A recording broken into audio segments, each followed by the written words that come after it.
There's some things that are just naturally can't take on the road. One thing for me that's becoming more of a concern as I get older is what am I going to do when I have a family? Because I don't see myself traveling month to month with a small child and a wife.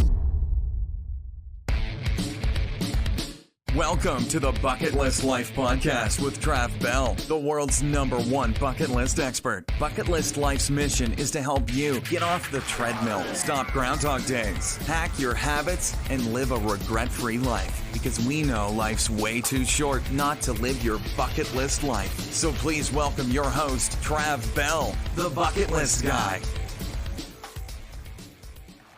Hey, bucket listers, welcome to another episode of the Bucket List Life podcast. This is going to be awesome. This is going to be very personal. Today on the show is Mr. Christopher Dodd. Is it Chris Dodd or Christopher Dodd? Which one do you go with, mate? Yeah, Chris is just easier. Basically, only my family call me Christopher these days. We shorten everything in Australia, as you know. So, yes. or Chris the freelancer. So I want to dig into everything digital nomad, because as the watchers and listeners of the Bucket List Life podcast know, I'm going through some pretty serious changes here in my personal life, going full digital nomad in about a month. First stop Bali, you're in Bali. We're going to get into that, but it's going to be Bali and beyond. And I think you've already, paved that path for us newbie digital nomads. So I'm super excited to chat to you, mate. First of all, Thanks for having me. all good. What do you put, when you're coming into, whether it be Bali, whether it be Australia or whatever, and you fill out the incoming passenger card when you're coming into a country, and you got that little space that says occupation, what the hell do you put on there? Yeah, I just that one's a bit of a weird one because I don't know what they actually use it for, just like market research or a survey or statistics or something. I just usually put web developer because that's the easiest. But yeah, there's a few things that I do. It's just easier to say that I'm a web developer because that's basically my trade. Nice. Now, is that what you were doing before you became a digital nomad over here, or did you develop it on the fly? Well, what's interesting is my whole career has What's the been, backstory? Yeah, well, my whole career has been predicated on this idea of working remotely. So, yeah, so the backstory is that I did a study abroad in the US back in 2014, and I sort of enjoyed living abroad. I mean, it wasn't all like amazing, like the whole time. There were struggles and whatever, but after spending 6 months in the US and then coming back to Australia just felt boring, and I was more excited to have other live abroad experiences. And back in those days, like you looked at the options and they were all like, I could go like typical ones for Aussies. You can go work in the ski fields of Whistler, Canada, and like, be a bartender or do some sort of job that doesn't really move your career forward, or you could volunteer your time at a farm or something like that. There were all these different ways that you could do long-term travel, but they just felt to me like it was kicking the bucket down the road in terms of or can down the road in terms of like career. Because honestly, when I did this study abroad, like I just used my electives for the university. So I didn't really learn. It wasn't really about studying. It was just about having this abroad experience.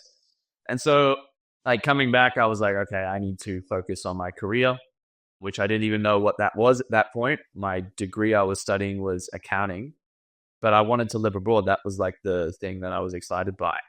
So I was kind of stuck between the two. And I thought, well, I've just messed around for 6 months and I don't want to be 30 years old and trying to figure out my career then. So I'll just suck it up and be an accountant until I figure things out. And so I did a bunch of internships, and I was heading towards probably getting a graduate role. And then I found an article talking about this guy, Peter Levels. And I remember the name of the article and everything. It was on Wired magazine. It was like, this guy is starting 12 startups in 12 months. And at the time, I was like, maybe I don't want to go into corporate. Maybe I want to be a startup founder. That sounds super exciting. There was a bit of buzz around that at the time. And so I found that article, I guess, through interest in startups. But then if you read the article, it's not really about startups. It's about this guy who's a developer who is creating all these different apps, and some of them take off, some of them fail miserably, but he's doing that while traveling the world, and he can do that because he works online. And in the article, it had this term digital nomad, and I was like, oh, what's that? And because I was like searching for something that I could, to solve both my problems, like I wanted to live abroad and I didn't want to like kick the can down the road in terms of my career, it clicked very quickly for me. I was like dating someone at the time and I said, I want to do this digital nomad thing. Are you keen? And she's like, okay. Like I was set on it from basically the moment I heard that this was a possibility. And then I chose web development out from that lens, from thinking about what can I do remotely. And I guess I was already playing around with web development because with the startup stuff, I was like, oh, maybe I create my own app and all this sort of stuff. So I was already sort of playing around with learning the code. But then when I was like, oh, I can do this as a job from anywhere and live wherever I want, yeah, I'm sold. So that's when I started taking it seriously. How long ago was that? 2015. So like start of 2015. Yeah. So what's that? Like, 10 years ago. So I'll just add one of my, I guess, pivot points. I was in the personal fitness training industry in a franchise personal training studios around the world. Sorry, around the fucking world, around Australia. We had a chain of them. It's a bit ambitious, Trav. Around Australia, I did that for 20 years, my whole identity. And we had, bricks and mortar, gyms, commercial leases all around Australia. And it was all well and good until I went through depression, a bunch of other things. And around that time, old mate Tim Ferriss has come out with this book called The 4-Hour Workweek. And so here I am at the pivot point of my life, in a pretty sad place. There's a whole lot of story. People who watch and listen to this know that story.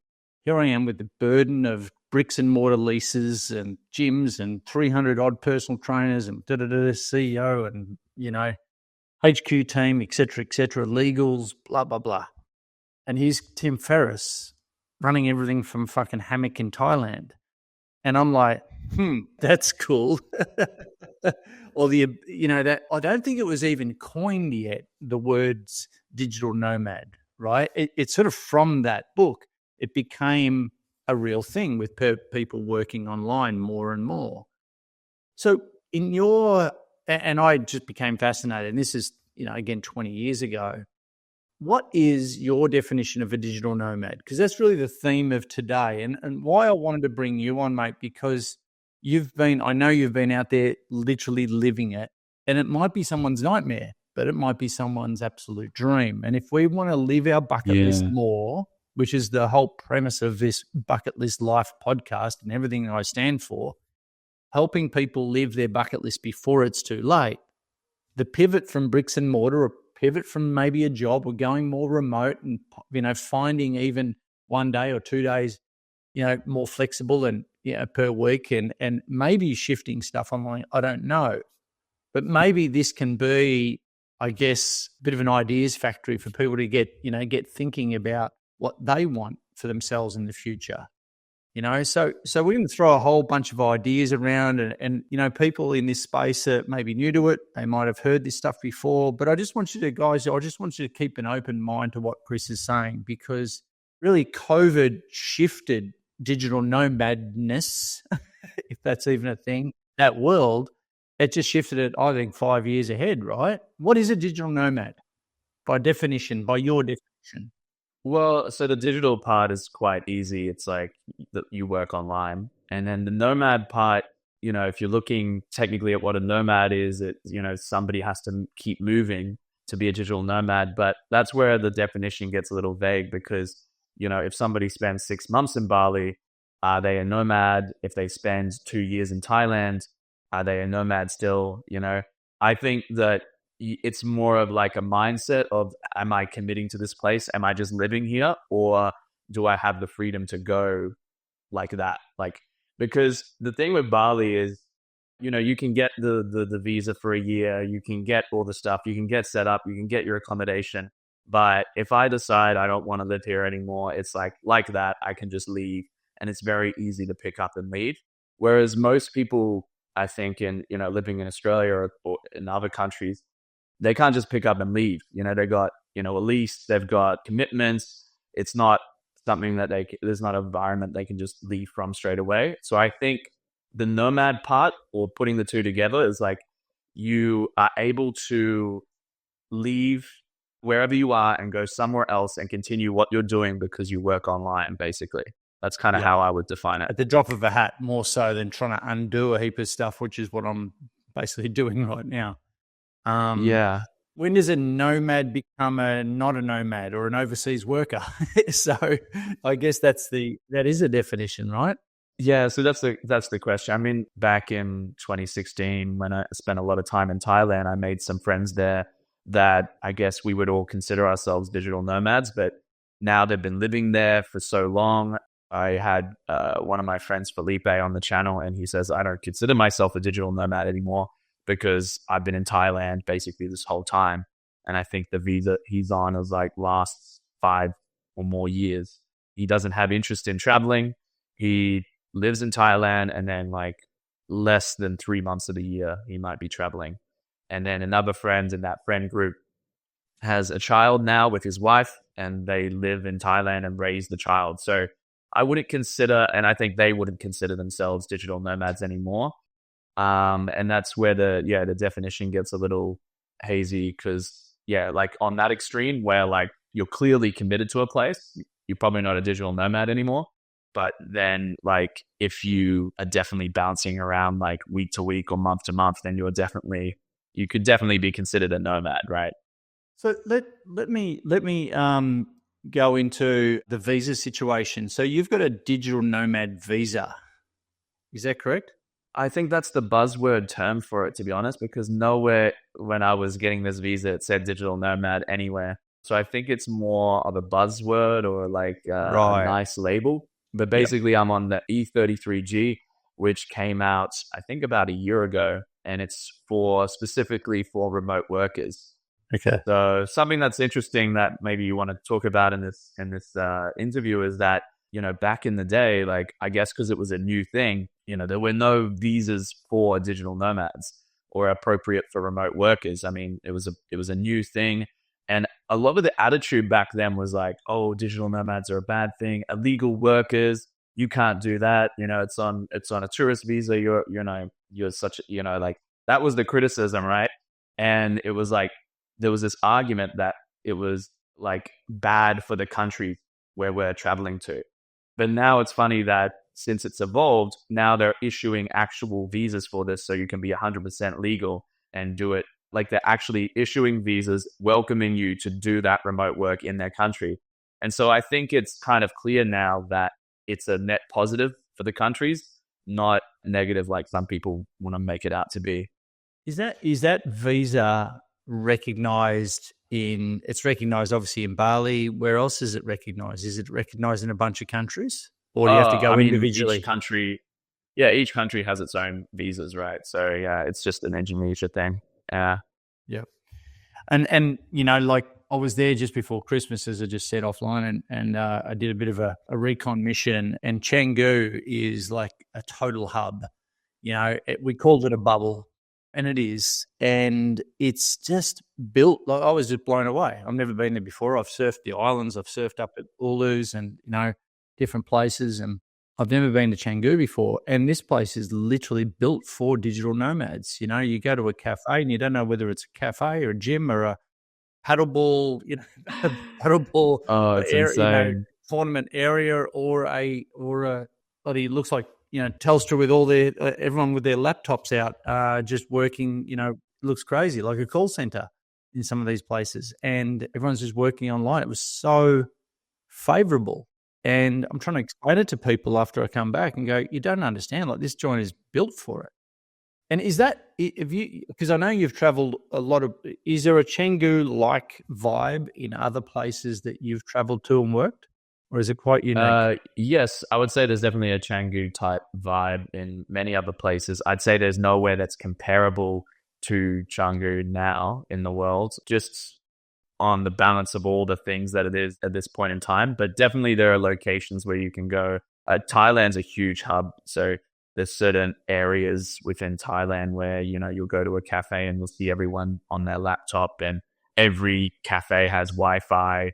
And then there's like, 6 co-working spaces within a 15-minute drive and all that sort of stuff. So yes, that does exist in a lot of places. But in terms of like a hub with like absolutely everything, it's pretty hard to beat Canggu. When did you become, I guess, brand yourself as Chris the Freelancer? And you've got to check out his, guys, if this Chris the Freelancer on YouTube, really cool videos, man. Like, and I said to you before, I'm spewing I didn't get a chance to, go through a lot of those videos before we met.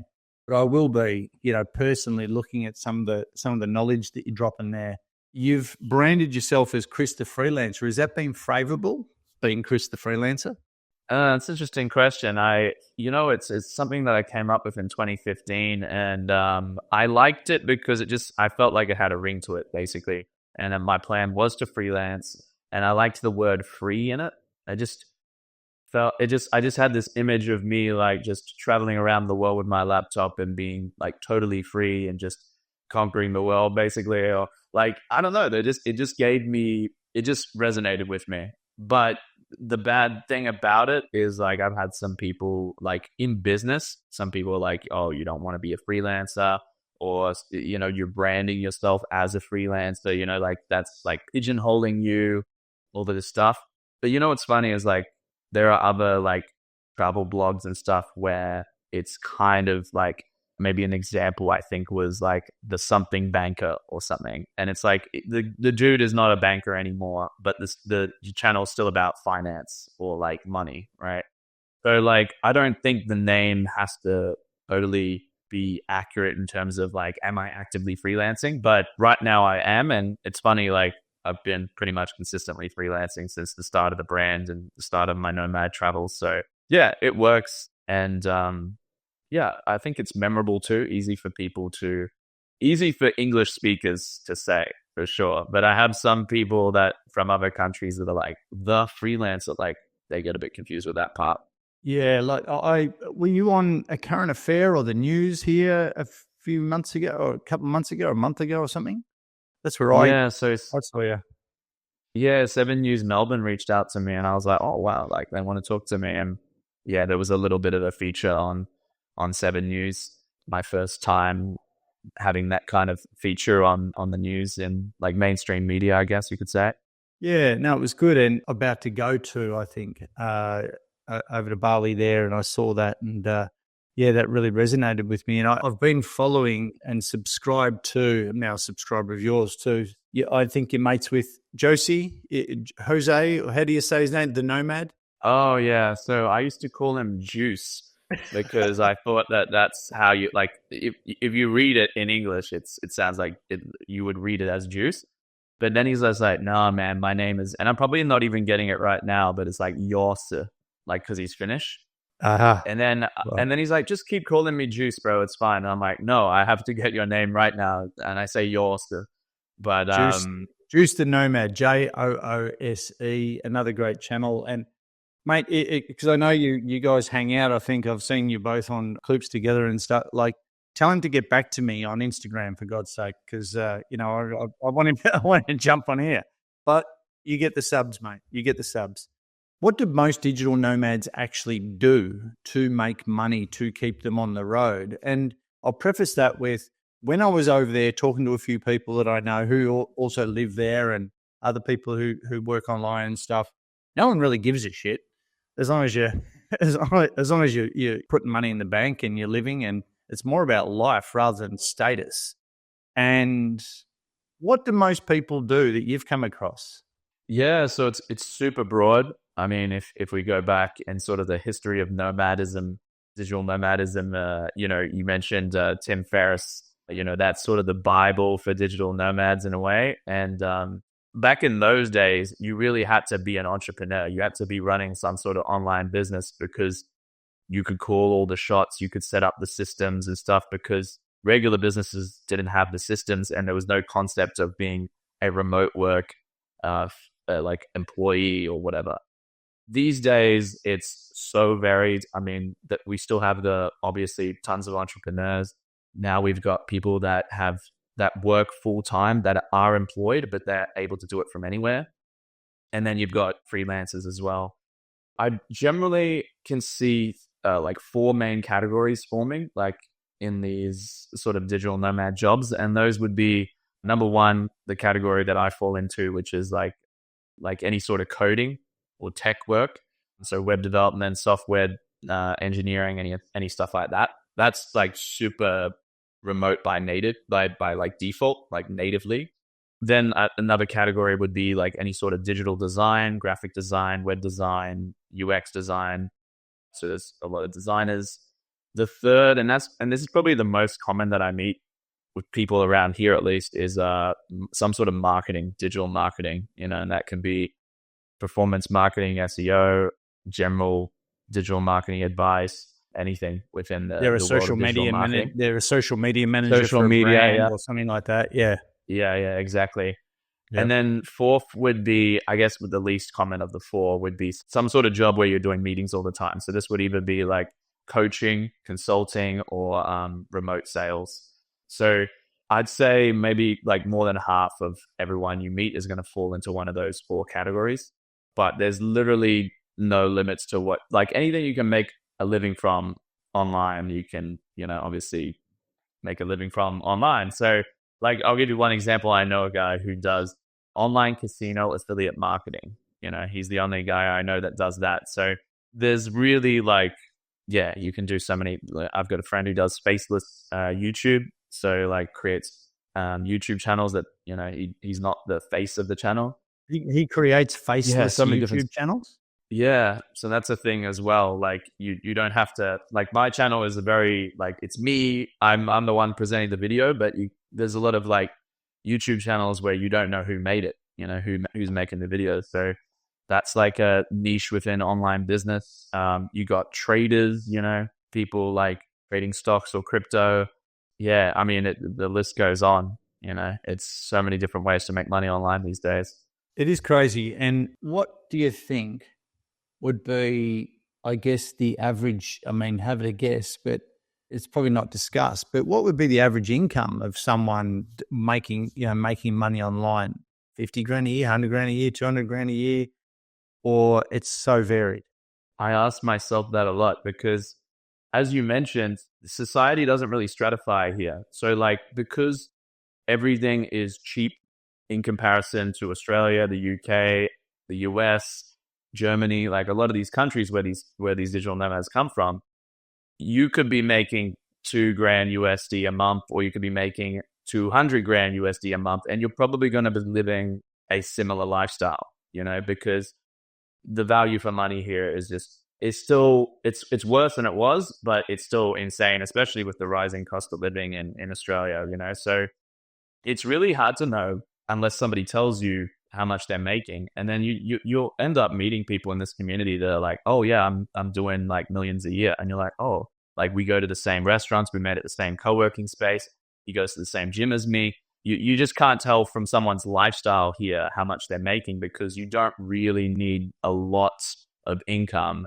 to live a similar lifestyle, So yeah, unless people make it public, it's really hard to tell how much people are making. Your mate, Juicy, the Nomad, he's got some great videos on there. I'm sure you've done the same, of living costs, per month in these different nomad hubs around the world. I mean, typically in third world countries, right? Is Bali even a third world country anymore, or I don't know? I mean, I it's think cheap. the politically correct term is developing country, right?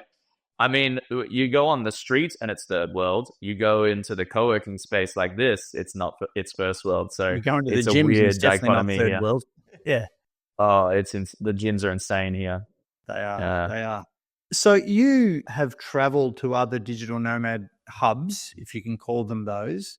Yeah, give us the rundown of those hubs. And I know you're going to Dubai. I saw Cape Town, which is bloody amazing. Back to Brazil, I believe, the latest video, I think. Yeah, you've been to those places before. Goods and bad points of each of those. And does that fire you up as well? Does that keep the nomad juices flowing, like the travel bug going? And will you do around the world kind of thing and come back to Australia, or come back to Bali? Yeah, wow, that's a pretty broad question. There's a few directions I could go with that question. I guess one of the you said you used the words hubs there before, Do we call them hubs? and what else? Well, there's some hubs, like there's some, like if you're in this community, like you'll hear about, oh, everyone seems to be going to the same places, or even if you just watch my channel or like do enough research, you'll see, or like go on there's a website nomads.com, you can see where members are going to, I've seen and that, you yeah. can look at the list of like what's hot right now. It's not super, I mean, there is like a feature where you can go and see like where is the most amount of members right now in any city in the world. But that's with that specific website. It doesn't represent the whole digital nomad community. There are certain hub cities, and I used to love going to them. I guess when I was first in this scene, I really wanted to like meet other digital nomads and be around these environments where like Django was amazing, but the novelty wears off, like the fact that, oh, wow, I can work from my laptop from a cafe, or I went to this meetup and met all these other people who work online as well. Like when you're starting out, that's like super cool. And you're like, wow, this is so cool. I want to go to other cities where I can meet other people and make friends and stuff. But for me, having done it for so long, I'm now like desiring more like places that are far away from digital Yeah, nomad I hubs, like that. and just having like a more off the beaten path sort of experience. I think there was a sarcastic comment on my latest video about off the beaten path. I'm not necessarily saying like off the beaten path in terms of like, stuff that people have never heard of before, but more like off the beaten path for digital nomads. So, for instance, Brazil is, I get nervous talking bad about Brazil because people are very passionate about their country there, but it's not a great digital nomad destination in the sense that it's not set up to be easy for you to work online like Indonesia is. Like, What makes it okay? So, what makes a digital nomad destination, if you can call it that, a hub? What makes it favorable? yeah, so one of the big examples I can give you is like if you arrive at the Denpasar airport in Bali, you can go straight to the ATM, take out cash in rupiah, the local currency, and then you go straight to all the phone providers are there at the terminal. And I think they're there 24/7. And you can just go there and say, hey, I want a SIM card for a month or however long I'm here, this much data. And they just look at your passport, and within 10, 15 minutes, it's all done, right? And then so you have data, you can download these ride sharing apps in Bali. It's Gojek and Grab. They don't have Uber here. And so you use them, and then you can get rides, like you can, get around really easily. You'll like rock up to a cafe and be like, oh, I got to do some work. Hey, what's the Wi-Fi here? Oh, it's this. Okay. And then you just work. Like it's just the convenience level is high. It's like it's set up to be ideal for remote workers. Then you go to like somewhere like Brazil, low level of English. And this is not me being harsh. This is like statistically low levels of English. And the crazy thing that like frustrated me to no end, getting a phone plan in Brazil was such a pain in the butt. I could tell you like a 15-minute story of how I tried to get it. And in the end, I still was not able to pay my phone bill because my card was deemed as foreign. Even though it's like MasterCard, Visa, which is accepted everywhere, it still wasn't allowed. And so I had to have a Brazilian pay my phone bill for me. And then obviously safety concerns, all this other stuff, right? So there's like a bunch of different factors that go into it. Even Australia, I mean, you got safety and everything like that. But like I went to like a cafe on the Gold Coast one time, like in the last few years, and I just sat down as I would in Bali and asked for the Wi-Fi, and they're like, oh, we don't have Wi-Fi here. So it's like that's a factor as well. It's just like, are they, a lot of the cafes in Australia, it's like they want to give you the coffee and you leave. Like they don't want you to sit there. No, certainly. I noticed that difference like straight away. Like, I go to a local cafe, and look, I know the locals. I drink a lot of coffee, so they better let me set up. But how like the red carpet service that you get in Canggu, in Bali, bring it in, yeah, set it up. You set yourself up. but you get side glances in some cafes in Australia. It's not that digital nomad friendly Yeah. compared to No. that. So we've got Yeah. Brazil is up and coming. Let's just say that. What about other places? Yeah, so Dubai, I'm looking at the more so for like being based, like residency and all that sort of stuff, like business setup. Cape Town has been on the list for a very long time. It's just very remote. Like it's not close to anything else that I really wanted to see, but it's kind of on the way to Brazil, so that's why I'm going there now. And that's it. That's like I said, that when you hang out in this community, there's some names that keep coming up, and you see your friends going to similar destinations. And Cape Town is one of those places. So it's a hub city. I'm assuming that it's going to be well set up for digital nomads if so many people are going to it. But honestly, I'm fascinated to go like almost anywhere, like random, countries in Central Asia, like all the stands, all that sort of stuff. But, you got to balance it with work, because the good thing about these hub cities, people that are focused on work, like proper digital nomads who need to get stuff done, like here in Canggu, I go to this co-working space called Work. It's amazing. If you had any worries about, can I be productive? Can I be connected to the internet? Will I get work done? Can I work any time of the day? All of those concerns are cleared when you sign up to a co-working space like Work, and it's 24/7. I'm in a call booth right now that I booked through an app. It's just perfectly set up. Like there's people here at the co-working space that come here 7 days a week that are building startups and stuff like that. So whereas if you went to some random country that might be adventurous, it's your priorities, right? Like for me, that would be more like a travel adventure. But if I'm focused on work, I'd rather be here in Canggu. And do you find that most people are set up before they embark on their digital nomad adventure, or do they, set up on the fly? So it's changed a lot. I've seen it change a lot over the years. So, and maybe it's also the destination I'm in as well. I mean, there's a lot of factors. This world is changing rapidly, but back in 2016, 2017, when I was first starting out, I met a lot of people that just like bought a one-way ticket, didn't know what the hell they were doing, and just figured it out on the road. I see a lot less of that now, a lot less. I mean, and of course, because you've got like remote freelancers and employees now. Like you don't necessarily have to quit your job, fly to Thailand and bootstrap a business. You can just like literally take a job wherever you're from.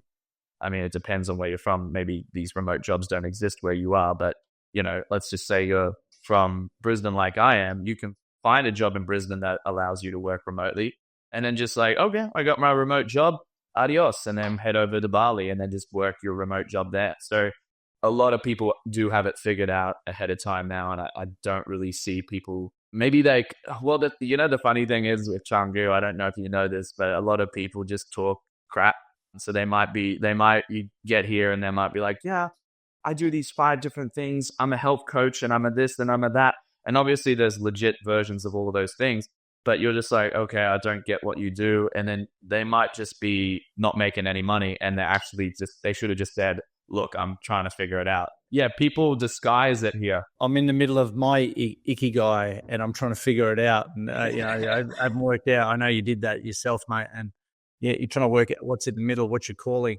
And you're right, yeah. And being a little bit older, the last thing I want to be is around some seminar junkies who are trying to figure their stuff out, trying to basically coach each other and get clients on the road. And that's super annoying. That's the personal development world is full of that. Especially here, man. Yeah, especially there. Yeah. Well, when I get over there, mate, just tell me where to avoid, what groups to avoid, and I'll happily avoid them.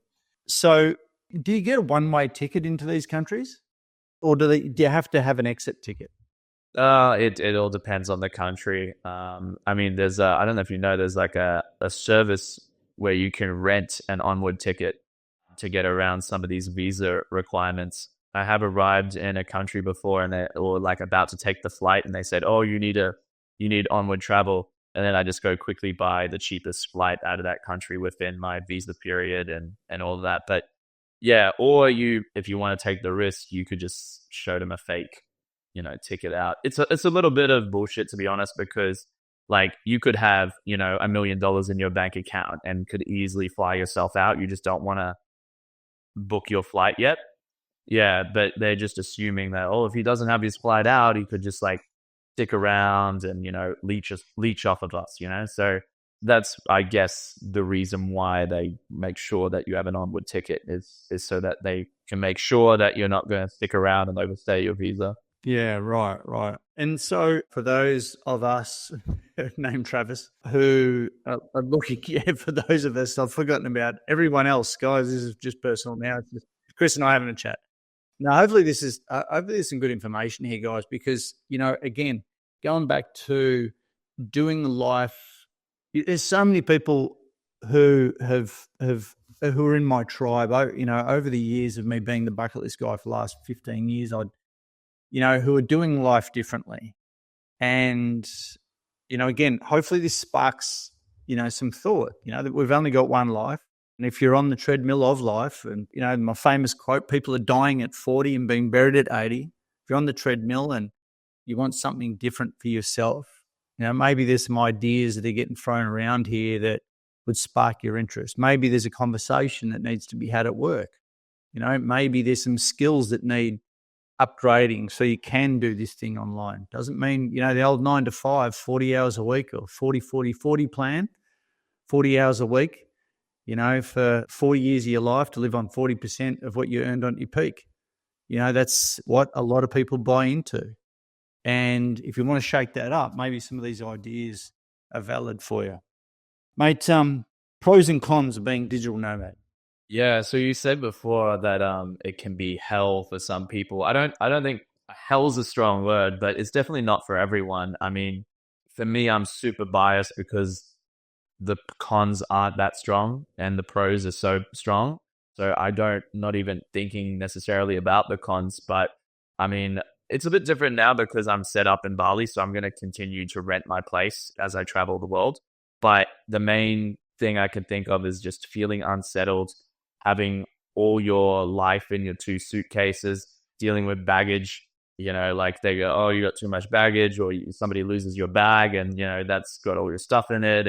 And like you arrive in a new place and you got to set up your routine, manage time zones, figure out where you're going to go to eat, when you're going to buy your groceries, like how you're going to get around. You got to do, you got to be thinking, oh, damn, like next month's Airbnb is not booked. I got to book my Airbnb now. So there's a lot of like work.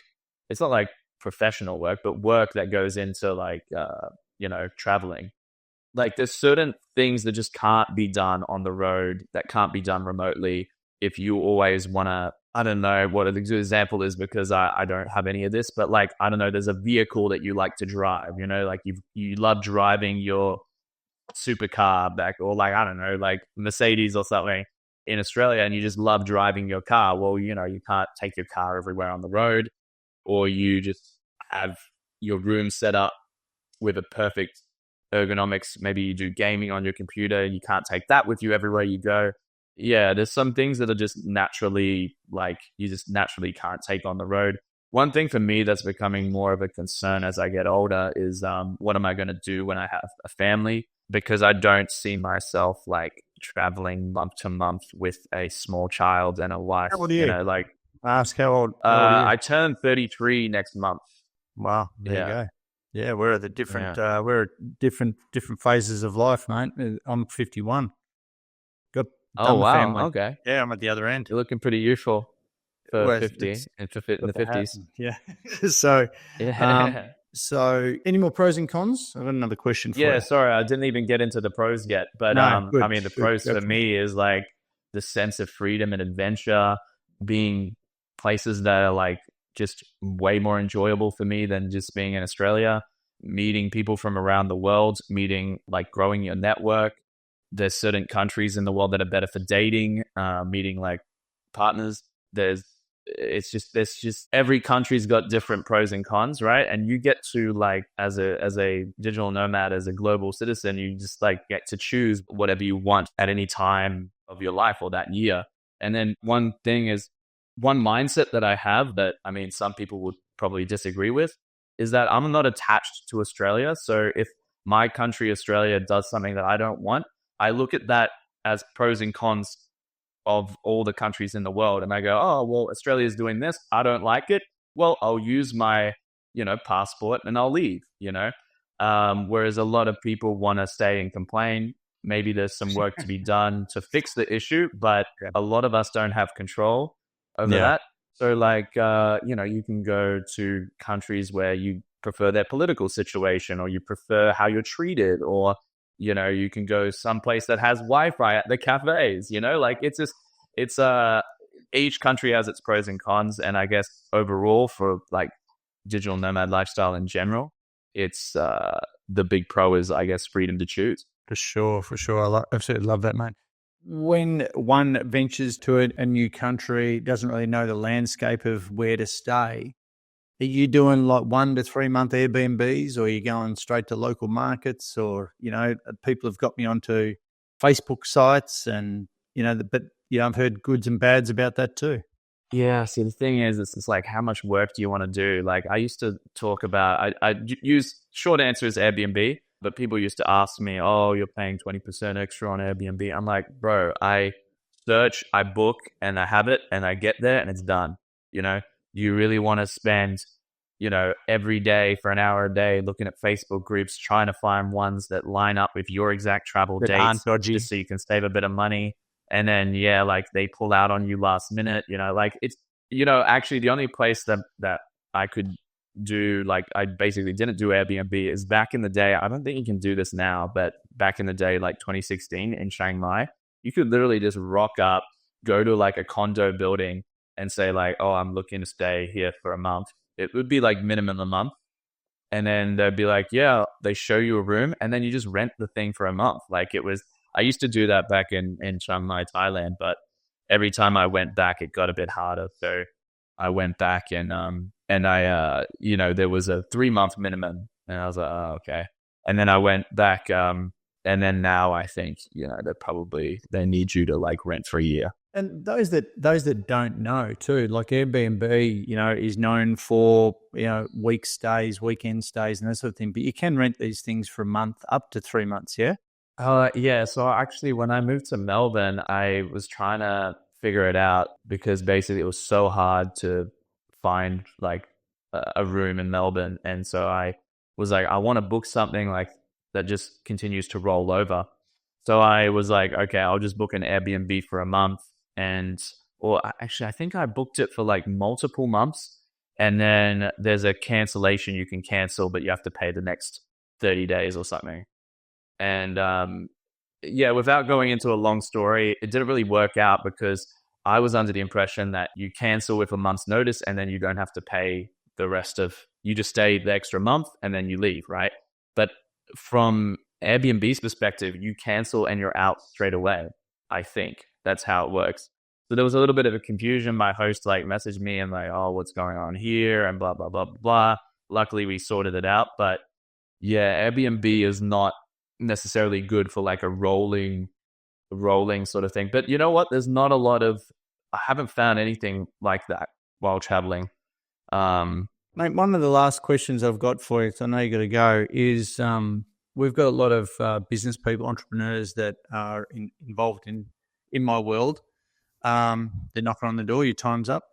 So I'm just checking. I'm checking my booking. I booked this for 2 hours, so shouldn't be a problem. Where are you paying tax? And you don't have to ask. You don't have to answer if you don't. But if you if you always had an Australian company. So recently I offshored to the US. Okay. So I used to just be me getting paid in Australia, but now everything goes through the US limited liability company. Yeah, cool. And that's, again, a personal question. You're having a crack at, let's drop your YouTube channel. It's called Chris the Freelancer. And I love how you said, this is not sort of a how-to thing. You sort of got into it more as a journal, really, more of a, documenting the journey. I saw you saying one of your videos there. I'm thinking about doing the same thing. At what point does, say, a YouTube channel, I mean, that's probably the hardest way to make money online. At what point does a YouTube channel actually, pay for itself? So that's what I'm. That's basically why I stopped. I mean, Look, there was a lot of, so when I was first started my channel, I was just running on pure passion. Like I was just obsessed with digital nomad life, and I like making videos.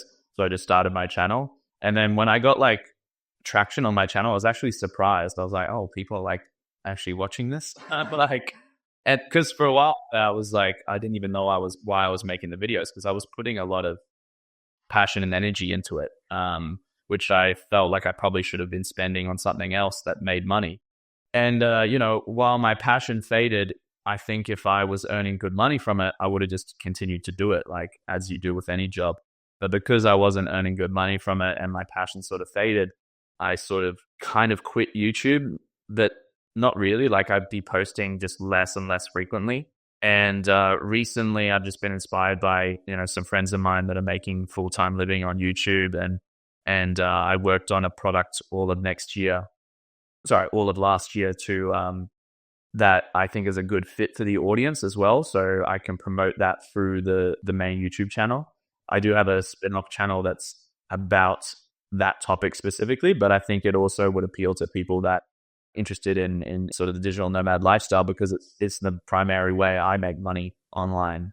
So if you want to just copy me, you can take my trainings on that subject. So yeah, this is a new, you watched my little comeback video. This is like a new beginning for me where I'm like trying to make it profitable.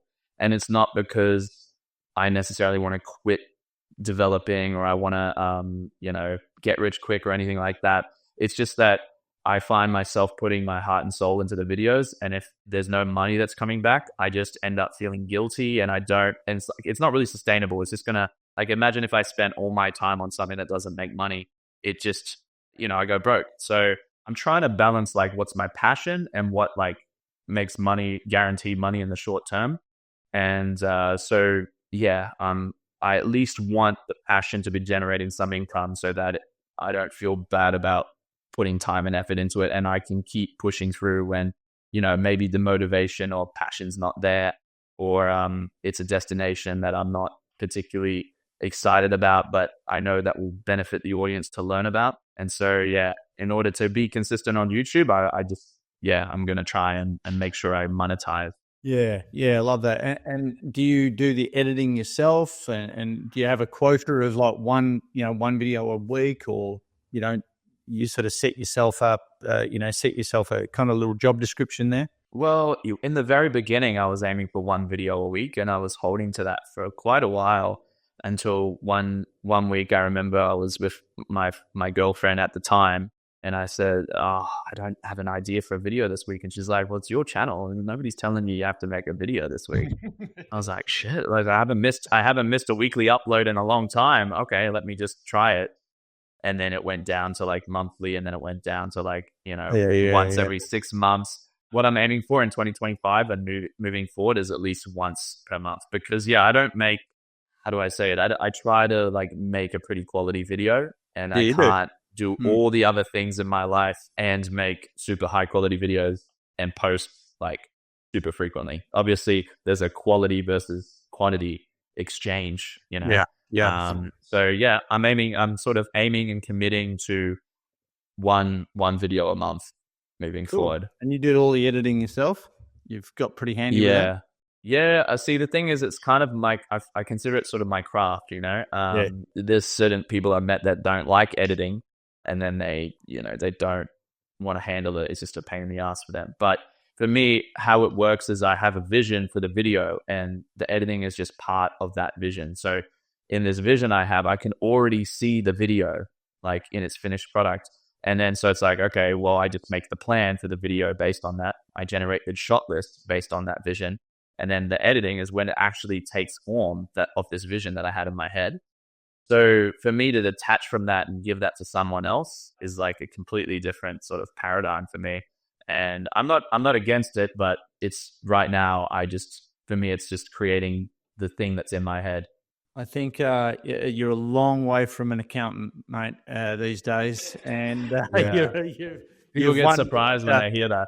My accountant's going to hate me saying this. I just had a 2-hour meeting with him yesterday, and I told him my plans. And I dare say you've got way too much personality, on-screen presence as well. The Channel 7 thing was fantastic. You represented the the community and yourself really well. And you're too creative to be an accountant, maybe. Yeah, But I think that's the main thing is the creativity, creativity Like I just outlet. found Yeah. accounting is like just, yeah, very, Mind-numbing. it's funny. I do like numbers and tracking things. I do my own accounting. I do like having visibility onto the numbers, but doing other people's numbers, is, yeah, it never was into it. Hey, mate, let's sign off here. How can people get in contact with you? You're doing Shopify as well. Let us know about that. Yeah, so it's pretty easy to find me online. It's just you just Google Chris the Freelancer and it'll direct you to my website, christhefreelancer.com, YouTube, Chris the Freelancer, TikTok, Chris the Freelancer, Instagram. So yeah, the Chris the Freelancer brand name is pretty easy to find on all the platforms. And then the business or the e-learning platform that I've been working on over the last year is shopifythemedeveloper.com, which basically the name of that website is exactly what it is I do. And I know a lot of people are not going to necessarily understand what that is. So What is that? I'm currently working on a video that explains it. That's very punchy and like, let's break it down and all that sort of stuff. I'm actually trying to get it out this week, so I'll have that soon. But basically, it's like I break it down with the 3 words. So Shopify is this e-commerce platform, right? That a lot of people in the digital space will know about. I think it's like, yeah, the world's leading e-commerce platform. So anyone can go on there and start a website and start selling things like within an hour. Then you've got Shopify theme. So with Shopify, how they let you customize your storefront is via something called a theme. And so like the theme is actually a folder full of code files. So somebody who knows how to code can actually work on this. And then so the last part, development, for anyone that's not tech savvy, is just basically coding. So it's basically coding the theme, which in turn determines the design and look and operation of your storefront on Shopify. And people will think, oh wow, that's so niche, and it is, and that's why it's a good niche for me and what I do, is because web development is super broad, and now I can just be an expert in one field. And there's a lot of stores, depending on the estimate, 4 to 5 million Shopify stores out there. And so what are these people going to do when they need help with coding their themes? They reach out to, people like me and the other people in the community. So yeah, so when I first started creating content on it, there was just no information out there. And then now there's a lot more information on it. But obviously my experience within that field has grown as well. So passing on the knowledge and very niche. Yeah, I like it. And it's a real good it's a solid B2B offering too for digital nomads, B2B rather than B2C. So you're not really selling stuff to client. Well, if you become one of your students or mentees, you can literally set up an online business and then go out to clients and help them set up Shopify sites, and so they can sell off Instagram, they can sell off, different funnels and whatnot. So that's a really cool idea, man. It's kind of like you ever heard the analogy, sell shovels in a gold rush? So you don't have to actually be the person taking the risk of starting your own e-commerce store.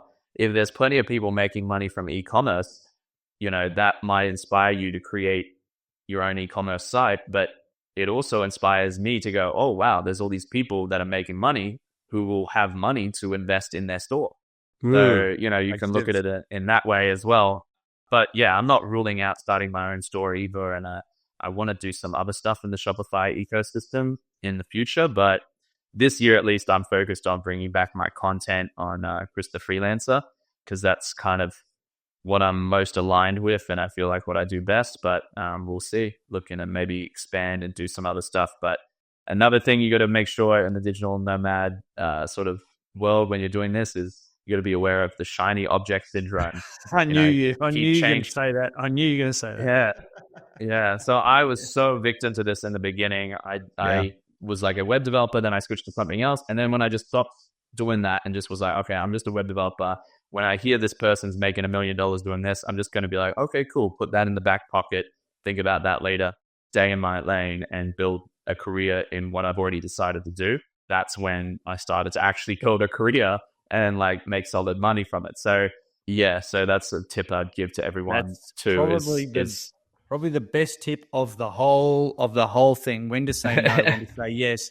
So whenever I start my journey, mate, you're going to be you probably, why doesn't Trav come out for a drink? Why doesn't he come out for a meal? Why doesn't he come out to these meetups? Because I don't want any more ideas. I don't want to meet anyone and go, oh, that sounds cool. That sounds cool. That sounds cool, and become yes man. It's very important, I think. I've been an entrepreneur pretty much my whole life, and I definitely have learnt the hard way of staying in my lane. So blinkers are definitely going to be on from here on, mate. Thanks so much. We're going to put all these links, and there's so many, in the show notes, guys. Get connected with Chris the Freelancer, mate. So good to have you on, and I dare say I'll meet you in Bali. We'll see, because if you're still here, and I'll probably be back in June, but I got all these travels planned for this year, so I head off to Dubai as early as Friday. But yeah, if you're still around in around middle of the year, then yeah, we'll link up. Who knows? Yeah. But mate, thanks so much, and mate, guys, if you with the podcast here, guys, you know the deal. Love, heart it, thumbs up it, share it, review it. Give it to your mates, hit it out on social, drop a comment, etc., etc. Thanks so much for watching and listening. Your reviews, your comments, the rise in the popularity of the podcast has been absolutely awesome, and it's really affecting a broader range of people these days. So with this message and all the other messages that we share within the Bucket List Life podcast, take action. If something sparks, follow them, go down the rabbit hole, link up, connect, and live your bucket list life, because that's what it's all about. Thanks heaps, guys. Until next time. Thanks so much for listening to the Bucket List Life podcast with the world's #1 bucket list expert, Trav Bell. For more great content, go to www.thebucketlistguy.com. We'll see you next time.